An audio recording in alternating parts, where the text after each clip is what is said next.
Okay, let's dive right into this explainer and demystify the core mechanics of public relations. Today, we're really digging into what PR is for startups and founders and uncovering why it might just be the exact missing link in your growth strategy. If you've ever felt, completely overwhelmed by the whole idea of PR, or if you're constantly wondering when your business should actually pull the trigger on it, you are absolutely in the right place. We're going to break down a really powerful, objective framework for startup visibility to see how PR truly operates behind the scenes. Every founder eventually hits this exact same wall. It's this fundamental tension. Marketing tells the world you are great, but what actually proves it? Look, today, anyone with a budget can just buy digital ads claiming they have the absolute best product on the market. But consumers, and especially B2B buyers, are incredibly skeptical. They've seen it all before, right? They expect you to praise yourself. So the real challenge, the actual hurdle to getting that growth, is finding a way to make them genuinely believe it. So what's the actual difference? Well, it essentially boils down to a massive trade-off between control and credibility. Marketing is controlled messaging. You pay for it. You completely own the creative direction, the timing, the exact wording of your call to action. PR, on the other hand, is that vital third-party validation that money literally just can't buy. You're convincing an independent voice, like a journalist, an industry analyst, or an influencer, to tell your story. You completely surrender that absolute control, but in exchange, you gain deep, undeniable trust. I like to think of PR as a giant credibility ladder. Every single time a respected, independent voice validates your company, you essentially step one rung higher.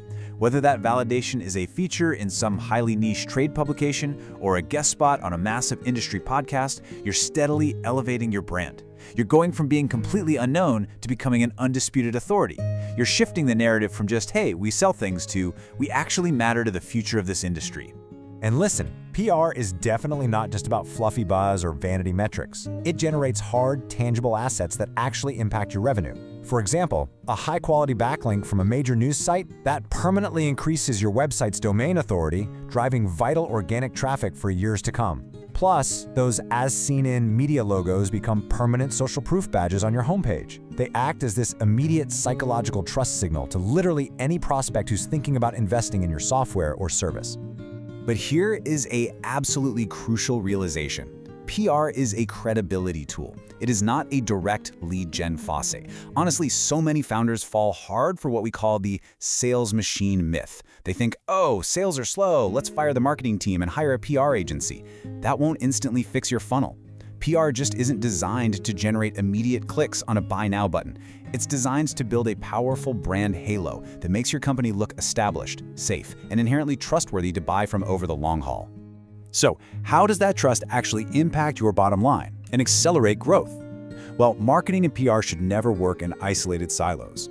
When you structure them correctly, they actually function perfectly together as this mechanical story engine. It's a really powerful, continuous 1-2 punch where one discipline perfectly sets up the other for maximum impact and conversion. This engine relies on a sequential force multiplier effect. Step 1. PR secures the credible media, building that essential halo of trust. Step 2. Marketing takes that validated story, amplifies it, and captures the demand. Step 3. Sales closes the deal, and they are significantly aided by that enhanced trust. Imagine you're running a targeted LinkedIn ad. That's your marketing capturing demand. But if the decision maker seeing that ad just recently read an insightful column your founder wrote in Forbes, their guard is already down. That PR made your marketing ad significantly more likely to convert. Now that we understand what this engine does, let's zoom out a bit. To fuel this story engine and really act as a force multiplier for your brand, you need raw materials. And to gather those effectively, you have to thoroughly understand the playing field. You simply can't execute a strategy without understanding the environment where these narratives are shaped, distributed, and actually consumed by your target audience. When we look at that landscape, there are exactly 4 distinct types of media you can leverage to build your brand's visibility and reputation. Understanding how to navigate these 4 categories and how they interlock with one another is pretty much the absolute bedrock of any successful public relations roadmap. Okay, first up is earned media. This is the absolute gold standard. It provides the highest level of credibility because a journalist or an influencer independently chose to highlight you. You cannot buy the space. No way. You have to earn it by having a really unique point of view, compelling proprietary data, or a genuinely newsworthy hook that makes a reporter stop and think, wow, my audience absolutely needs to hear from this person. A great real-world example of this would be a founder securing a guest column in a premier industry trade magazine to dissect the future of their sector. We're not talking about a boring press release about some minor software update here. It is pure thought leadership. It positions the CEO as an architect of the industry's future, which instantly elevates the entire company's perceived value and establishes a really profound level of authority. Now contrast that with owned media. With this one, you completely lose that third-party validation, but you gain absolute, unfiltered control over your narrative. This is your home turf. You decide exactly what gets published, exactly when it goes live, and precisely how it looks. But because everyone knows you wrote and published it yourself, it just doesn't carry that inherent objective trust that comes attached to earned media. This encompasses things like your company blog, your dedicated newsletters, and your official social media channels. It's the absolute foundation of your digital presence and the central hub where you host your core brand message. Think about it. When a journalist or a highly qualified prospect sees an earned media piece and wants to learn more about you, your owned media is the very first place they visit to verify your expertise and really dig deeper. Then, third, we have paid media. This is where you intentionally trade that inherent trust for absolute control and the ability to scale your reach instantly. This is the traditional realm of advertising. You're guaranteed visibility because you are literally buying the audience's attention. But the distinct trade-off is that the audience is highly aware they are looking at a sponsored message or an ad, so their guard goes right back up. In practice, this looks like a B2B startup paying for targeted LinkedIn ads, or maybe a brand sponsoring an industry newsletter to drive some immediate sales velocity. And remember that story engine we discussed earlier? This is exactly where it fires on all cylinders. You take that prestigious earned media magazine feature we talked about and you put money behind it as a sponsored paid post. It's brilliant because you're combining massive scalable reach with unmatched objective trust. Finally, we have the modern amplifier, shared media.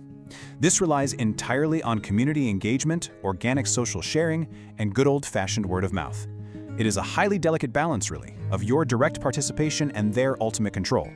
You can spark the initial conversation, sure, but the unpredictable nature of shared media means the community ultimately decides exactly how far, how fast, and in what direction that message travels. A perfect example of this is an organic debate among industry peers online. That can expand your reach way beyond your own immediate network. Let's say a founder publicly shares a constructive contrarian viewpoint, openly challenging a stubborn status quo in your industry.